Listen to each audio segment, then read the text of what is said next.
शास्त्र, ग्रंथ, संत हमें उपदेश देते हैं कि मनुष्य जीवन का चरम लक्ष्य भगवत प्राप्ति है। हमने बार बार सुना भी है संतों के मुख से, सत्संग के माध्यम से, पर जितना हम सुनते हैं उतना हम उलझ जाते हैं कि कौन कौन से साधन करें, और बहुत सारे साधन करने से और भ्रम पैदा हो जाते हैं। निश्चित नहीं कर पाते कि कौन सा साधन भगवान तक ले जाएगा। प्रार्थना का, पूजा का, व्रत का।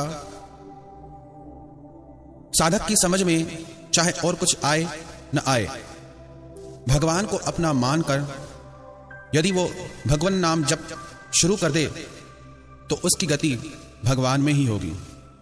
भगवान का नाम जप और उनका कीर्तन इस कलयुग में पापों से रक्षा करके उद्धार करने वाले हैं।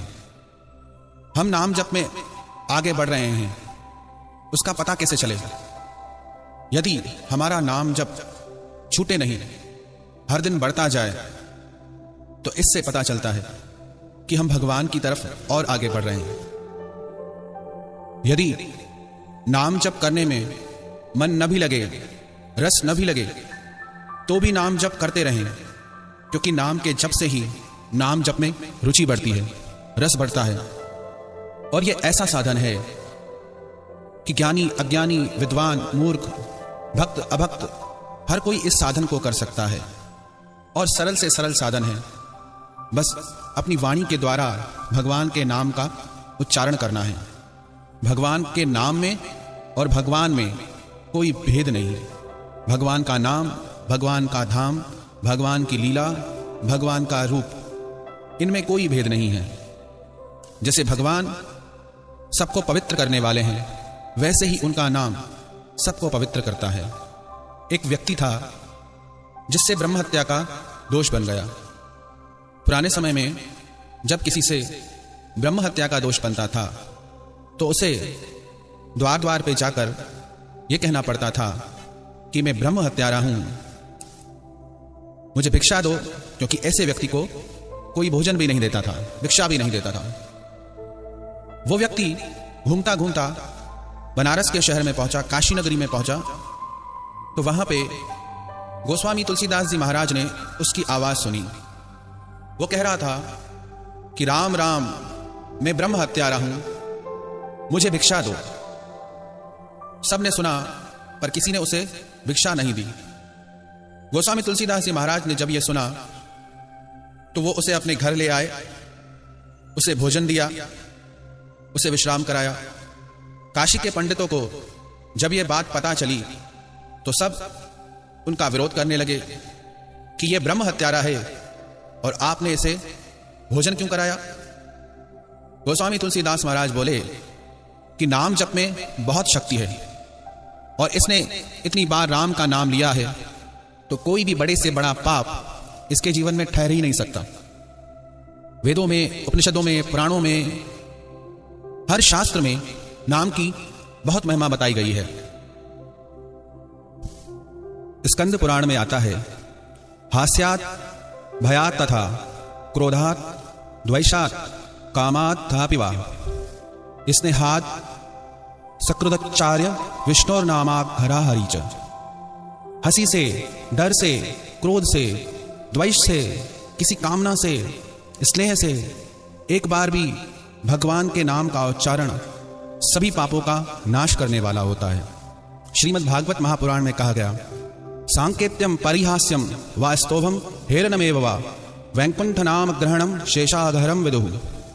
चाहे इशारे से, चाहे सोते समय, चाहे अवहेलना में, कैसे भी भगवान का नाम मुंह से निकल जाए तो वो कल्याण ही करता है। श्रद्धा ना भी हो तो भी नाम जप हमारा कल्याण ही करता है। भाय कुभाय अनख आलस हूं, नाम जगत मंगल दिशि दस हूं। भावना से, कुभावना से कैसे भी नाम का जप करें, वो हमारा कल्याण ही करता है, हमारे पापों का नाश ही करता है। एक बार भी मुख पे भगवान नाम आ गया तो वो हमारा उद्धार ही करेगा, निश्चित हमारे पापों का नाश करेगा। गोस्वामी तुलसीदास जी बोले कि इसने राम राम जपा है तो पाप इसके जीवन में ठहर ही नहीं सकते। उन्होंने बोला, आपने कैसे निर्णय कर लिया कि इसके पाप समाप्त हो गए? यदि इसके हाथ से स्वयं नंदी भगवान भोजन करेंगे तो हम स्वीकार कर लेंगे कि इसके पाप समाप्त हो गए हैं। गोस्वामी तुलसीदास जी महाराज ने कहा कि जरूर इसके हाथ से वो भोजन ग्रहण करेंगे क्योंकि इसके पाप मिट चुके हैं। इसने नाम का आश्रय लिया है। वो व्यक्ति स्वयं डर रहा था कि मैं ब्रह्म हत्यारा हूं और नंदी भगवान कैसे मेरे हाथ से भोजन ग्रहण करेंगे। दूसरे दिन काशी के सारे पंडित इकट्ठे हो गए और गोस्वामी तुलसीदास जी महाराज ने उस व्यक्ति से कहा कि तुम स्वयं भोजन बनाओ और भोग के लिए भगवान विश्वनाथ के मंदिर में चलो। वहां वो व्यक्ति गोस्वामी तुलसीदास जी महाराज और पंडित सारा समाज एकत्रित हो गया। वो व्यक्ति वहां भोग की थाली लेके आया। जब थाली लेके नंदी महाराज के सामने आके सब इकट्ठे हुए तो गोस्वामी तुलसीदास जी महाराज ने नंदी महाराज के कान में कहा कि आप जिन भगवान शिव के भक्त हैं, वो भगवान शिव जिस राम नाम को निरंतर गाते रहते हैं, जपते रहते हैं, उन राम के नाम की आपको आज आन है। उनके नाम की आपको पत रखनी है। यह सुन के नंदी महाराज वहां साक्षात प्रकट हो गए और उस व्यक्ति के हाथ से वो भोजन ग्रहण किया। सभी पंडित देखकर दंग रह गए, क्योंकि नाम हमारे सब पापों को मिटाने के लिए समर्थ है। कई लोग कहते हैं कि हम क्यों नाम जपें, हमारे में भावना ही नहीं। आप में भाव हो नहीं हो, आप नाम जपोगे आपका भाव बन जाएगा। कई लोग पूछते हैं कौन सा नाम जपें, कौन सा नाम सबसे अच्छा है। नाम की परीक्षा करना छोड़ दो। आप जो नाम आपको सबसे ज्यादा प्रिय हो उस नाम को जपो, जिसको जपने में आपके हृदय में प्रेम उमड़ता हो। नाम जप कोई क्रिया नहीं है, नाम जप एक पुकार है मन की, भगवान के लिए, अपने प्यारे के लिए, प्रियतम के लिए। भगवान के सारे नाम अति मधुर हैं। जिन्होंने भी जपा, जिन्होंने भी पुकारा, उन सब ने यही कहा कि हरि रस मीठा है मीठा। हरि नाम पुकारो, राम नाम पुकारो, ओम नमो भगवते वासुदेवाय पुकारो, किसी भी नाम से पुकारो। यदि ये पूछा जाए कि कौन सी मिठाई अच्छी है, रसगुल्ला अच्छा है, लड्डू अच्छा है, ये निर्भर करता है खाने वाले के स्वाद पे, उसकी पसंद पे। तो कौन सा नाम अच्छा है ये चिंता हम छोड़ दें। हमें कौन सा नाम मधुर लगता है, यह महत्व की बात है।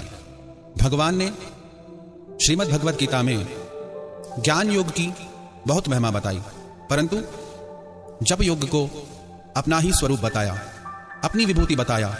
यज्ञानाम जप यज्ञोस्मि, जो जप यूपी रग में लगा है वो मुझ में ही लगा है। लोग पूछते हैं कि कितना नाम जपे। राम नाम रटते रहो जब लग घट में प्राण।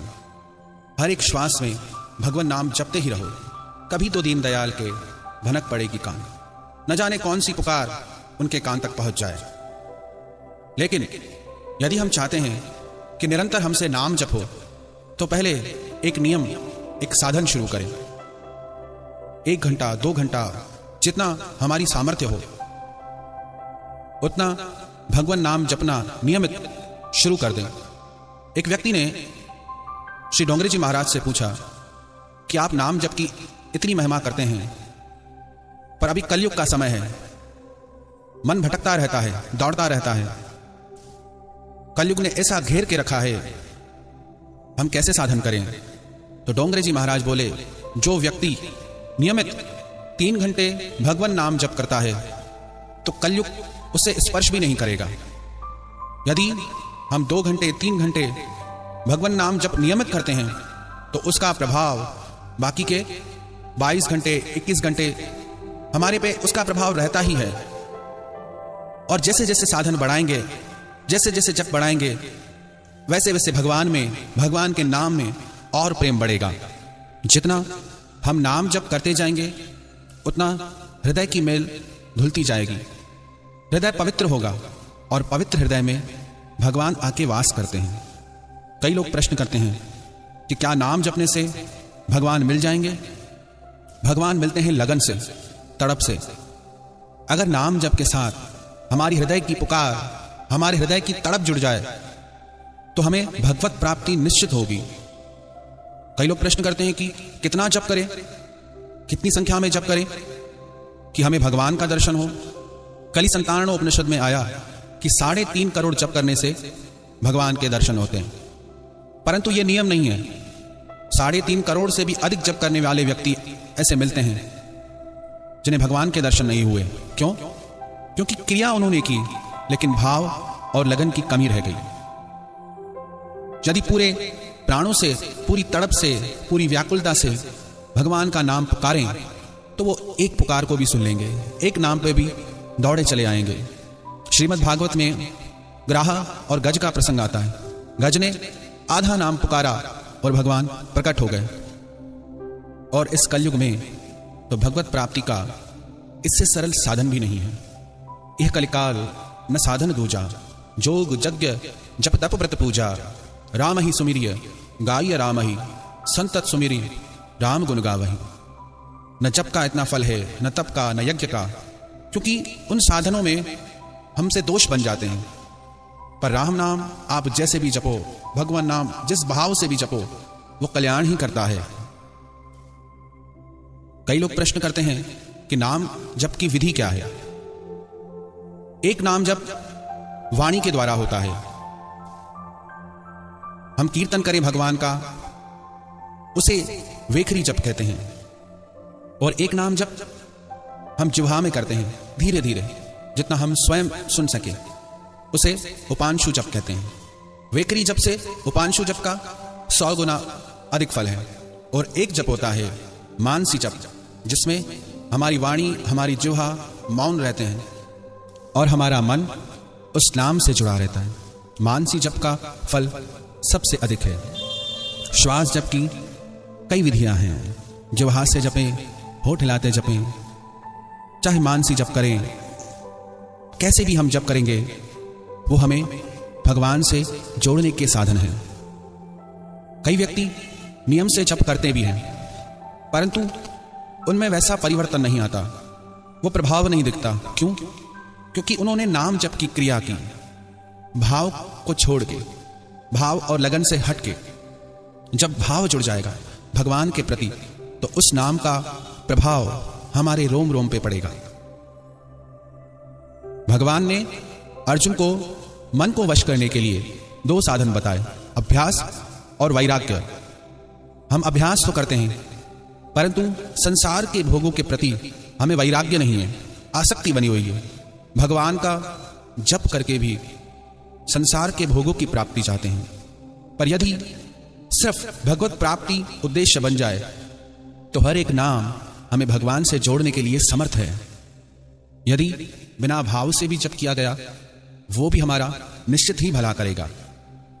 4 चोर थे, उन चारों ने चोरी करने के लिए एक योजना बनाई थी कि हम भगवान का नाम पुकारेंगे जैसे किसी व्यक्ति को हम पे संदेह नहीं होगा। पहला चोर कहता था कि नारायण नारायण, अर्थात सावधान हो जाओ, कोई आ रहा है, उसे लूटना है। दूसरा कहता था दामोदर, कि इसके पास दाम है, पैसे हैं। तीसरा बोलता था वासुदेव, इसको बांस के डंडे से मारो, बेहोश करो। और चौथा कहता था हरिहर, इसका धन लूट के यहां से जल्दी भाग जाओ। रोज का इनका नियम था, नारायण, दामोदर, वासुदेव, हरिहर। एक दिन ऐसा हुआ कि इन्होंने भगवान का नाम पुकारा। पहला बोला नारायण, दूसरा बोला दामोदर, तीसरा बोला वासुदेव, चौथा बोला हरिहर। जिस पेड़ के पीछे छुप के इन्होंने ये नाम उच्चारण किया, उस पेड़ के ऊपर बिजली गिरी और इन चारों की तत्क्षण मृत्यु हो गई। इधर से यम के दूत उन्हें लेने आ गए और उधर से भगवान के पार्षद आ गए। यम के दूतों ने कहा कि इन्होंने जीवन भर चोरी की, तो आप यहां पे क्यों आए हैं? भगवान के पार्षद बोले, भले इन्होंने जीवन भर चोरी की है, परंतु अंत समय में इन्होंने भगवान के नाम का उच्चारण किया और उस नाम की इतनी महिमा है कि ये भगवान के पास जाएंगे। जो न भगवान का नाम लेते हैं वो भगवान की शरण में ही रहते हैं। जो भगवान का नाम जप करते हैं उन्हें यम के दूत कभी परेशान नहीं करते। तो हम भगवान का बनना चाहते हैं, उनके होना चाहते हैं, उन्हें अपना बनाना चाहते हैं, तो उनके नाम को आत्मसात कर लें, उनके नाम के साथ जुड़ जाएं, तो हम भगवान से भी जुड़ जाएंगे।